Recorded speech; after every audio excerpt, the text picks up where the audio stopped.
Hola a todos nuevamente. No llegué a ver cuántos éramos. A ver si ya estamos todos. Aquí tengo a Flor, a Francisco, Tomás.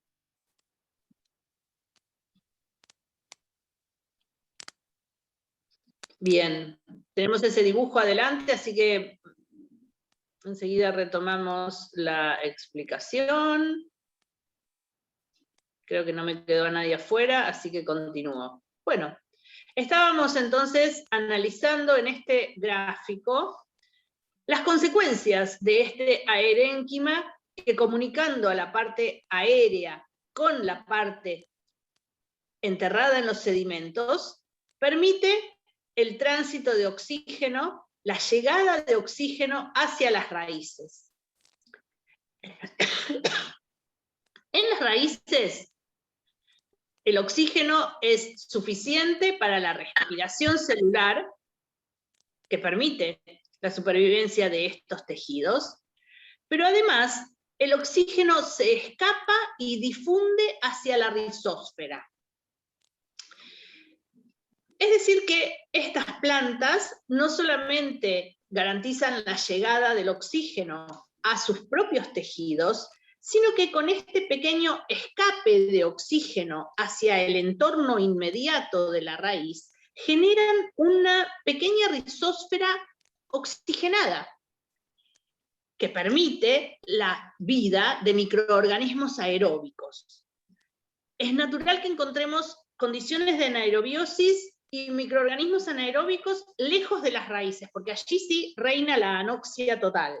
Pero en la zona radicular, la difusión de oxígeno desde el interior de los tejidos hacia el entorno permite la supervivencia de microorganismos que, por ser aeróbicos, descomponen mucho más rápido la materia orgánica y liberan entonces los nutrientes minerales justamente en el entorno de las raíces. Así que este tránsito y este escape de oxígeno hacia el entorno favorece incluso la absorción de nutrientes por parte de estas plantas.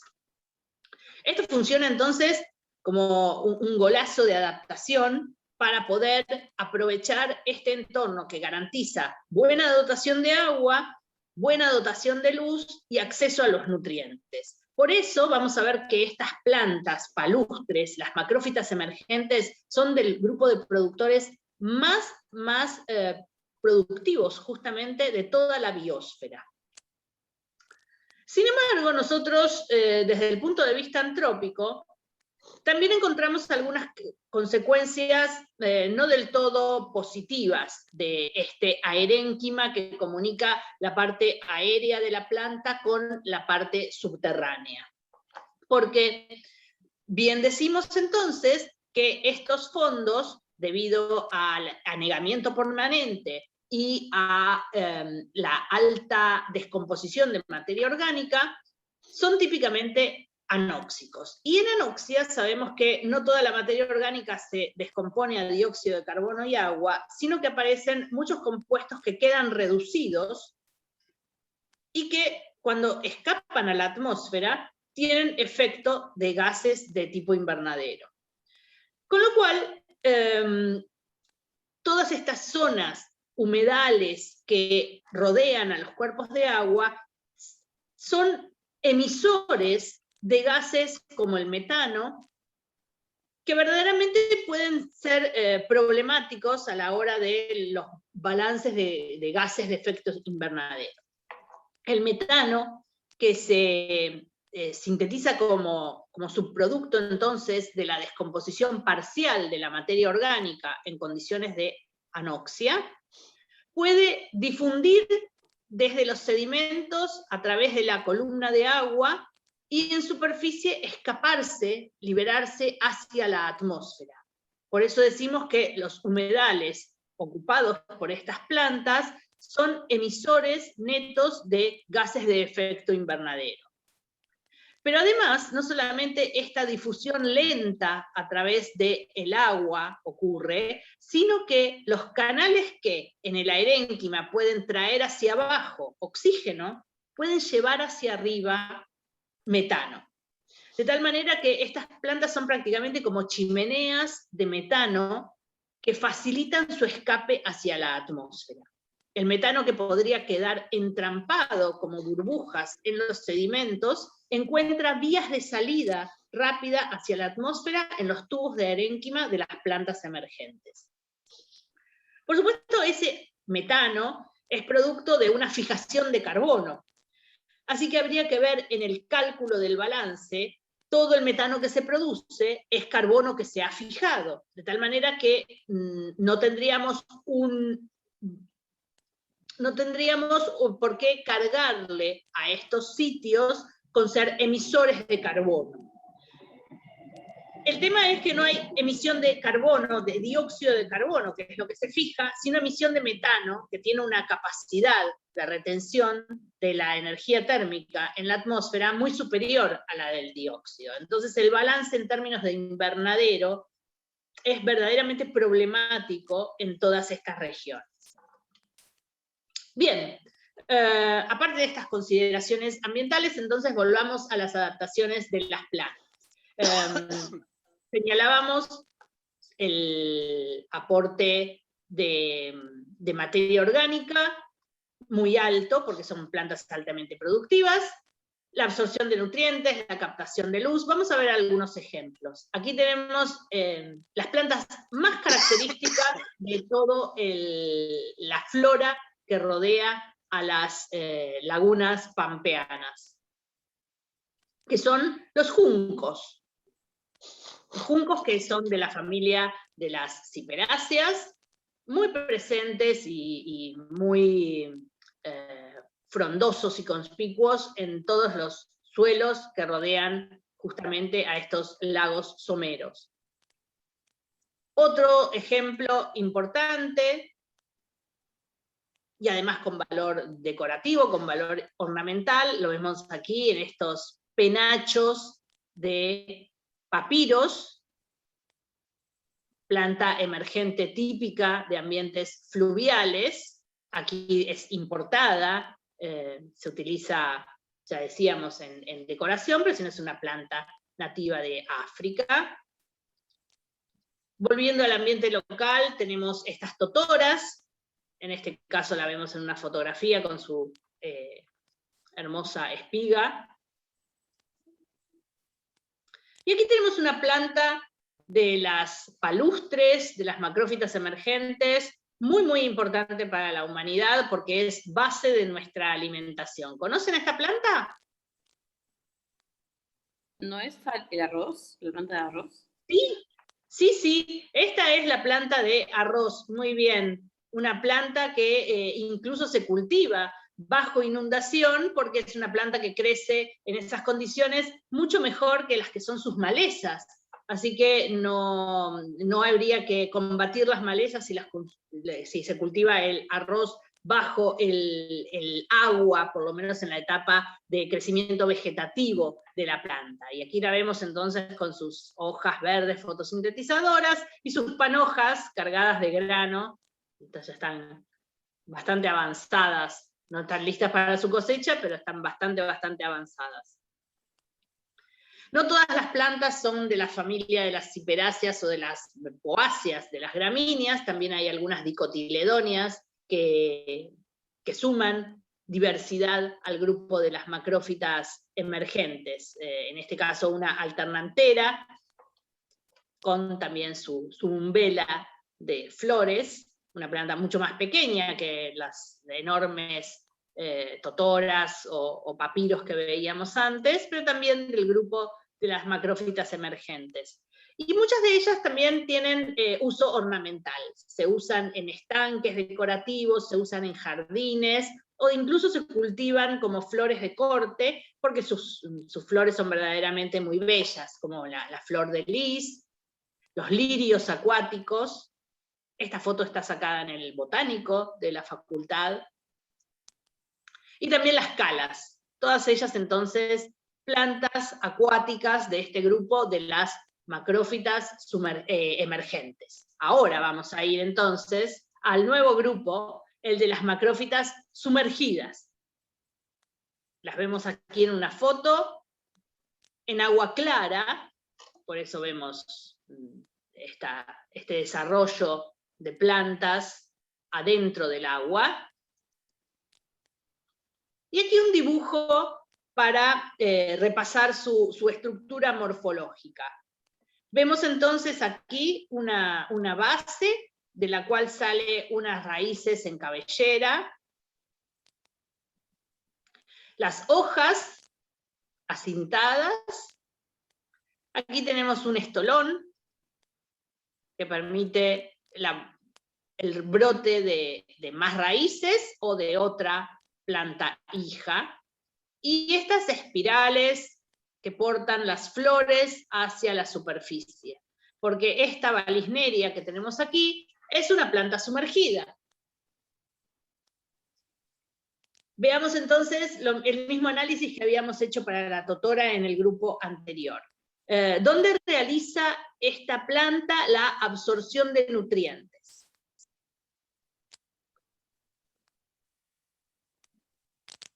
Del sedimento, del suelo del... Claro. del Las lago, raíces digamos, están dentro del sedimento, así que tiene acceso a los nutrientes absorbidos en las arcillas de los sedimentos. Y en este caso, ¿dónde se realiza la captación de luz por parte de las hojas?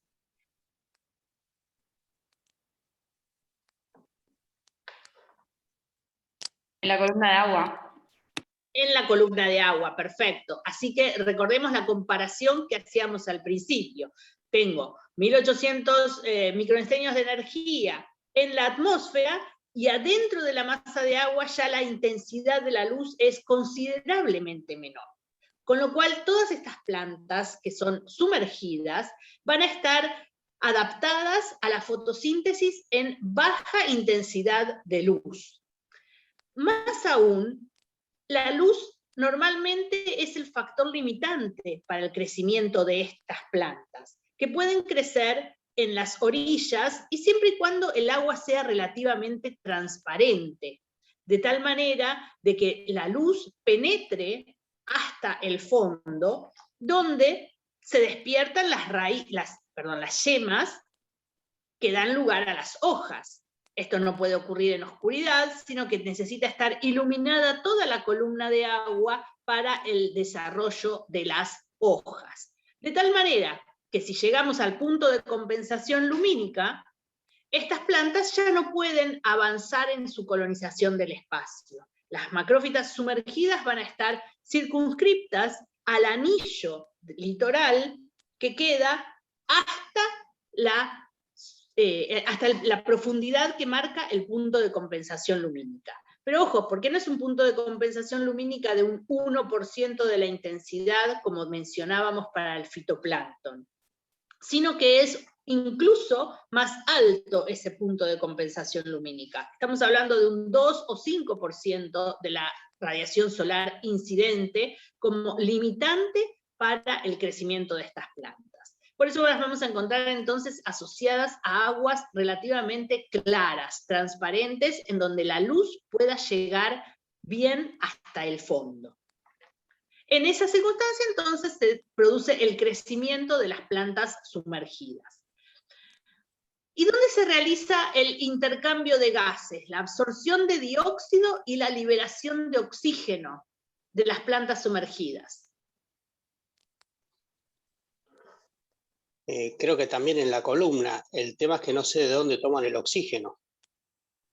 Bueno, no nos olvidemos que las plantas no es que necesitan tomar oxígeno para la respiración, sino que reciclan el oxígeno de la propia fotosíntesis, ¿no es así? Pero además la fotosíntesis tiene un saldo positivo del oxígeno, menos mal porque si nosotros estaríamos medio fritos. La liberación de oxígeno se realiza hacia la columna de agua. El oxígeno difunde al agua, de tal manera que estas plantas sí, a diferencia de las emergentes, contribuyen con la oxigenación de la columna de agua. El dióxido de carbono también es absorbido desde la columna de agua, que fácilmente disuelve y transita desde el exterior hacia el interior de las células para su fijación en los hidratos de carbono. Acá vemos ejemplos y variedad de tipos de hojas. La valisneria, que veíamos recién en el dibujo, tiene estas hojas largas, acintadas. En cambio, esta otra, que es del género Cabomba, pero lo mismo pasa con otros géneros de plantas acuáticas como Myriophyllum o Ceratophyllum, tiene hojas más finitas, prácticamente como si fueran pelitos o agujas, hojas pinnadas, con lo cual maximizan la superficie por unidad de volumen, permitiendo entonces aumentar la superficie fotosintética sin cargar a la planta, por ejemplo, de mesófilo. Todas estas hojas son muy finitas. A ver si lo tenemos, no, lo voy a adelantar. Aquí tenemos algunas adaptaciones. Las hojas son muy, muy delgadas. Vean ustedes estas hojas de valisneria, son prácticamente una hojita de calcar, de tan finitas que son. No tienen mesófilo desarrollado, a veces son solamente 2 capas de epitelio, y los cloroplastos se distribuyen justamente en las células epiteliales para evitar la pérdida de intensidad de luz al atravesar capas de célula. Así de finitas son estas hojas. Lo que vemos aquí es la acumulación de burbujitas de oxígeno, que por sobresaturación forma estas burbujas, en donde el oxígeno pasa de disuelto a gas, aireando entonces la columna de agua. Lo que nos quedó sin ver antes es el ambiente lumínico en el que crecen estas plantas y cómo verdaderamente puede ser limitante para su crecimiento. Acá vemos, por ejemplo, plantas del género Ceratophyllum, que están creciendo en un ambiente relativamente bien iluminado. Pero vean cómo la tendencia es a maximizar la elongación de las hojas y el desarrollo de superficie foliar más cerca de la superficie, hacia arriba, que es hacia donde se capta intensidad mayor de luz. En la cercanía del fondo, donde la intensidad de luz es más baja, las hojas mueren rápidamente, justamente por falta de saldo positivo en la fotosíntesis. Otro factor que influye negativamente en la posibilidad de crecimiento de estas plantas es el desarrollo de perifitón sobre las hojas. Este perifitón sobre plantas, que recibe el nombre de epifitón, porque crece sobre plantas, aprovecha los tallos y las hojas de las plantas sumergidas para crecer, pero a su vez entonces todo este crecimiento de perifitón sombrea a la hoja, le capta la energía solar antes de que llegue a sus propios cloroplastos, de tal manera que la hoja tiende a cenecer y a morir por crecimiento excesivo de este perifitón. Y vean ustedes cómo estas elodeas de esta fotografía de aquí tienen toda la parte relativamente necrosada, y son los brotes nuevos los que se mantienen verdes hasta tanto los colonice el perifitón y nuevamente muera parte de la planta y necesite emitir nuevos brotes jóvenes para seguir fotosintetizando.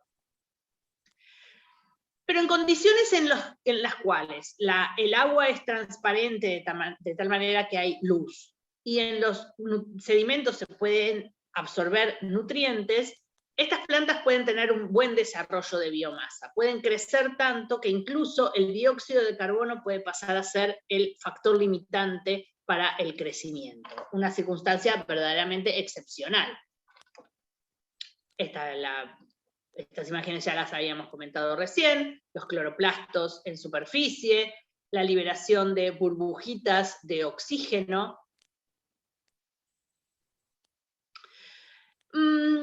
Decíamos recién que las raíces están en contacto con una buena base de dotación de nutrientes, así que tenemos nutrición mineral garantizada en la mayor parte de las zonas litorales. Sin embargo, hay algunas situaciones especiales que requieren más y más adaptaciones. Por ejemplo, aquí tenemos un género de plantas sumergidas. Vean que aquí está todo el cormo de la planta bajo el agua, solamente emergen sus pequeñas flores. Esta planta es del género Utricularia. Capaz que tenemos aquí algún amante de las plantas carnívoras. Utricularia es una planta carnívora. Es una planta que crece especialmente en ambientes distróficos. ¿Recuerdan ustedes los ambientes distróficos? Pequeños lagos, pequeñas lagunas que se forman dentro de los bosques o sobre las turberas, con gran aporte de materia orgánica, de alta relación carbono-nitrógeno, que descompone lentamente hacia ácidos húmicos y ligninas, de tal manera que el pH del agua es relativamente bajo, y es muy pobre en nutrientes. En estos ambientes pobres en nutrientes, entonces, Utricularia puede crecer gracias a su adaptación de carnivoría. Saben ustedes que la carnivoría en las plantas se desarrolla como una adaptación para absorber nutrientes, no a partir del medio, no a partir de los disueltos en el agua o los absorbidos en las arcillas, sino los nutrientes que contienen los invertebrados, los pequeños bichitos, pequeños animalitos que andan desprevenidos en los alrededores de las plantas y que cuando caen en sus trampas, entonces los jugos que liberan las células vegetales los disuelven y entonces pueden absorber los minerales que contienen. Ese es el caso de Utricularia, que tiene justamente unas vesículas trampa que les permiten atrapar a pequeños invertebrados acuáticos y entonces compensar la falta de nutrientes del ambiente con estas trampas que capturan animalitos acuáticos.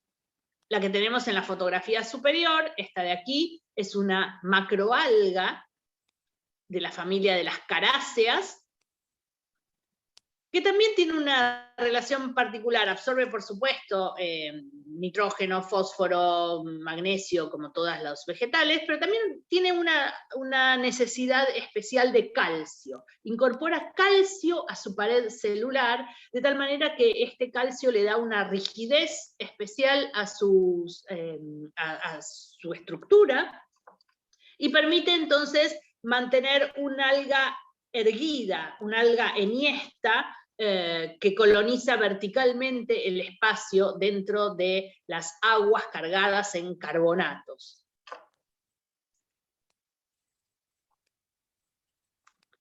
Las plantas sumergidas, todas las que estuvimos viendo recién, incluso recién veíamos esto mismo en Utricularia, y aquí lo vemos en Elodea y en Valisneria, en general llevan sus flores hacia la superficie.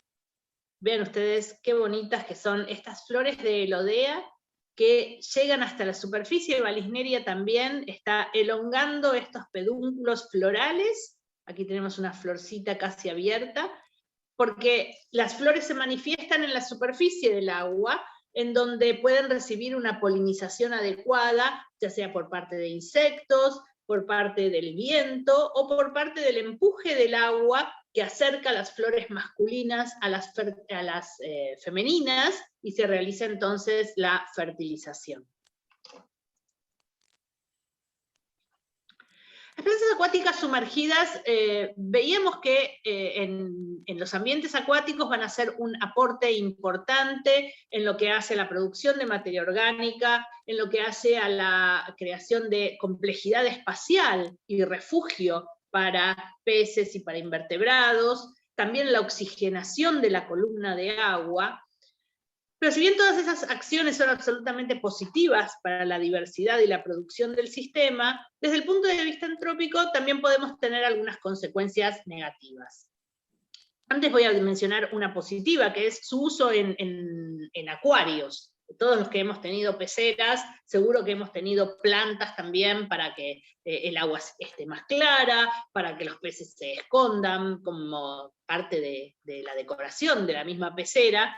pero como vemos en estas imágenes, su crecimiento excesivo también puede ser problemático. Acá lo vemos a John en medio de una laguna en la cual el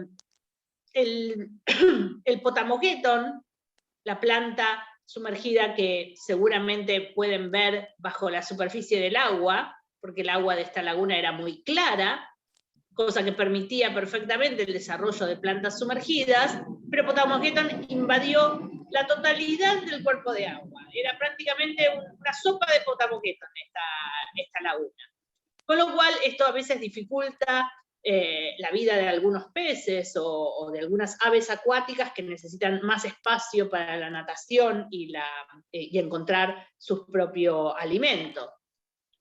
En el caso de la fotografía de abajo, también vemos el desarrollo excesivo de plantas sumergidas y cómo puede ser un problema para distintos tipos de uso recreativo de un cuerpo de agua. Por ejemplo, para el uso de agua como balneario, si quisiéramos nadar en esa laguna nos resultaría bastante complicado, lo mismo si quisiéramos andar en kayak o en una pequeña lancha de motor, se nos enredaría completamente la hélice o los remos, incluso nadar en este ambiente es sumamente riesgoso, porque no la contás si te enmarañás en plantas sumergidas.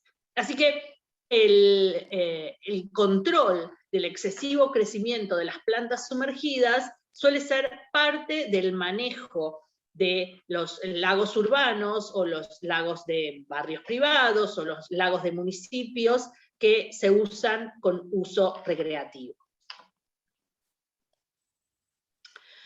Pasemos ahora al tercer grupo de plantas acuáticas, de macrófitas. Llegamos a las plantas flotantes. Recuerdan ustedes que teníamos dos grupos de plantas con hojas flotantes. Aquellas que tenían arraigo en el sedimento, estas primeras que vamos a ver aquí ahora, y las que tenían toda la planta flotante y podían estar a merced del empuje de los vientos hacia el interior del cuerpo de agua. Empecemos entonces por las que llamamos flotantes arraigadas. Tienen la hoja flotando, como vemos aquí estos hermosísimos nenúfares, pero en este gráfico, en este dibujo de una planta de loto, vemos cómo es la totalidad de la planta dentro y en la superficie del agua. Repaso, entonces, captación de nutrientes. En los sedimentos. Sedimento. En los sedimentos, perfecto. Así que hay muchas de las cosas que hemos aprendido para las circunstancias anteriores, también las vamos a encontrar aquí. ¿Cómo se realiza la captación de luz? ¿Dónde reciben luz estas hojas de las plantas flotantes arraigadas? Por fuera también. Claro que sí, es luz que llega con solamente el filtro de la atmósfera. Así que tenemos las hojas expuestas a alta intensidad de iluminación. Perfecto. Y nos queda por analizar el intercambio de gases, la absorción de dióxido y la liberación de oxígeno. Atención entonces, porque aquí tengo a las hojas apoyadas sobre la superficie del agua. ¿De dónde toman dióxido y a dónde liberan oxígeno estas hojas? Una consulta, ¿los estomas los tienen en la parte de arriba, digamos, de la hoja o en la parte de abajo? Como la mayoría de las hojas. Es una consulta muy, muy inteligente esa pregunta. Hagamos una cosa, recordemos cómo es una hoja aérea normal, una hoja de gomero o una hoja de malbón. ¿Dónde tiene los estomas, la mayor parte de los estomas, una hoja de planta terrestre normal?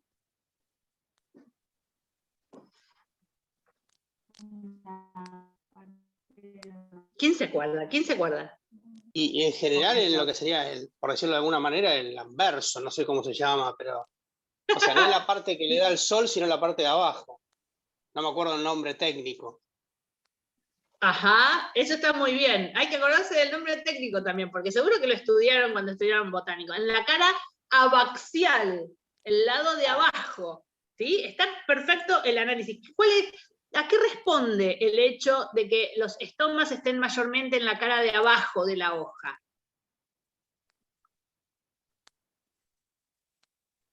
¿Para que no se tapen con el agua? ¿Puede ser? ¿Para que queden liberados? ¿No? ¿No? No recuerdo. ¿Alguien se acuerda?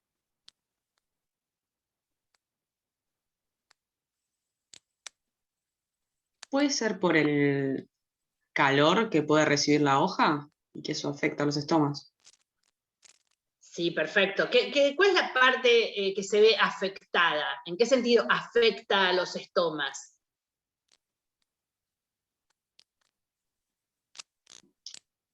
¿Lo de la humedad atmosférica? ¿Sí? Ah, ok. Vamos ¿Por bien, ahí? sí, por ahí está el camino. El tema Bien. es que si yo dejo un agujero expuesto directamente a la insolación, va a perder mucha más agua que si el agujero lo pongo para abajo, en el lado que recibe menos energía térmica. Acuérdense, chicos, que la crisis de las plantas es perder agua. Para que tengan turgencia. Claro, muy bien. Es decir, la turgencia es lo que necesita la planta. ¿No es así? Tener los tejidos hidratados, porque la hidratación permite mantener los estomas abiertos, y entonces estoma abierto es estoma que ingresa dióxido de carbono y por lo tanto lo fija en fotosíntesis. Si no hay agua, el estoma se cierra, no entra dióxido, la planta pasa hambre. Entonces, una estrategia en las plantas terrestres es esconder los estomas para que entre dióxido sin que se pierda tanta agua por exposición directa al sol. ¿De acuerdo? ¿Recordamos eso de las plantas terrestres? Miremos entonces ahora una hoja de loto apoyada sobre el agua. ¿Cabe esta adaptación? Esto que habíamos dicho, sí, verdaderamente los estomas hacen bien en estar en la cara abaxial y no en la adaxial, porque corren riesgo de perder demasiada agua.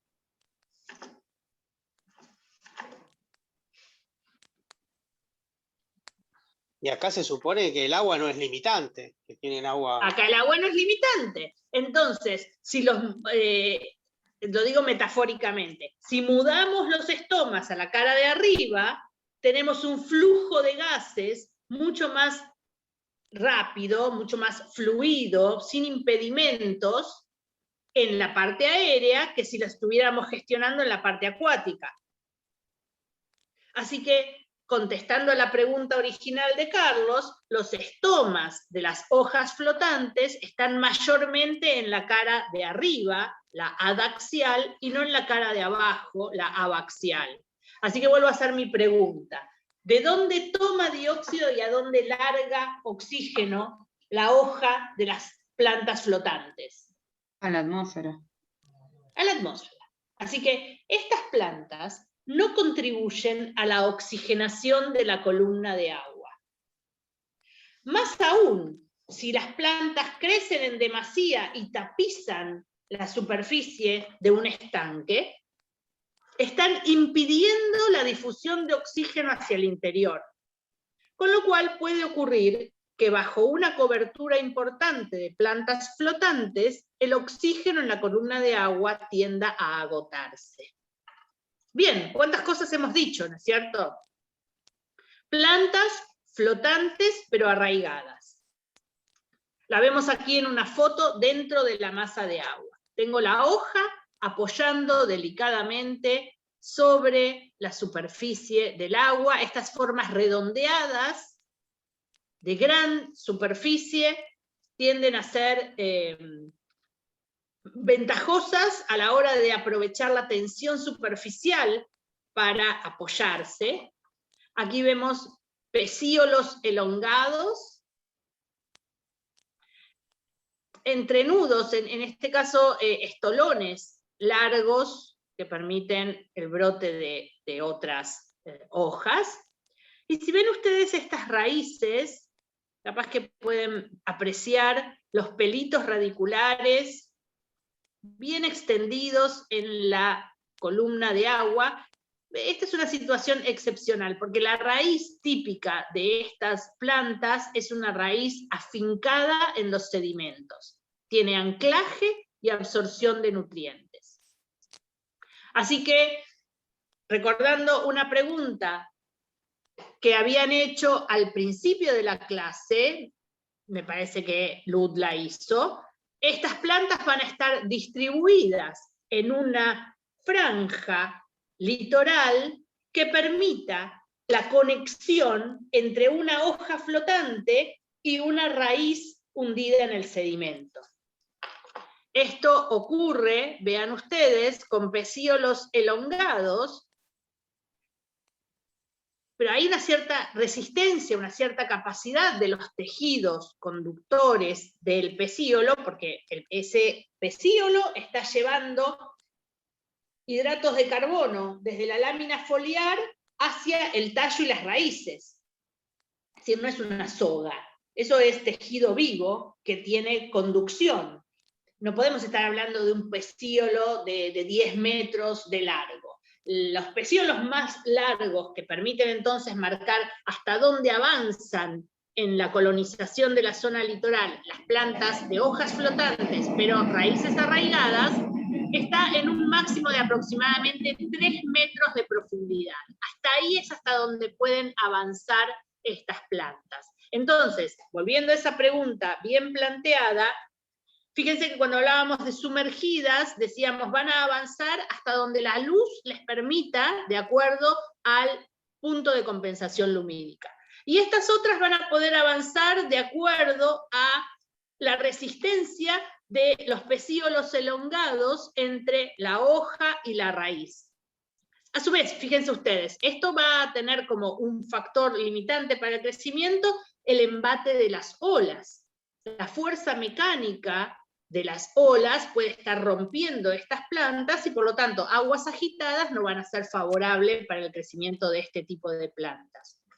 Y vean en esta foto cómo la cobertura de hojas en superficie sombrea el interior de la columna de agua. Así que en una competencia entre hojas flotantes y plantas sumergidas, las hojas flotantes están ganando en la captación de luz. Y en algunos ambientes entonces pueden colonizar la zona que si la sacáramos podría estar poblada por plantas sumergidas. Las hojas en general tienden a tener superficies hidrófugas, con alguna cera o algún tipo de cobertura que haga que no haya acumulación de agua, porque eso le daría mucho peso y la hoja se hundiría. El equilibrio, la adaptación de estas hojas tiende a hacerlas grandes, livianas e hidrófugas para mantenerlas en superficie. Una serie de nervaduras esclerosadas que le dan estructura en esta especie particular, Victoria cruziana, es clave para hacer de las hojas verdaderamente una balsa de flotación. Y para terminar este bloque, porque ya se está por cortar, nada más hermoso que estas flores de las plantas flotantes arraigadas, el irupé, la flor de loto, los nenúfares, son de las más bellas de la naturaleza. Así que son también plantas que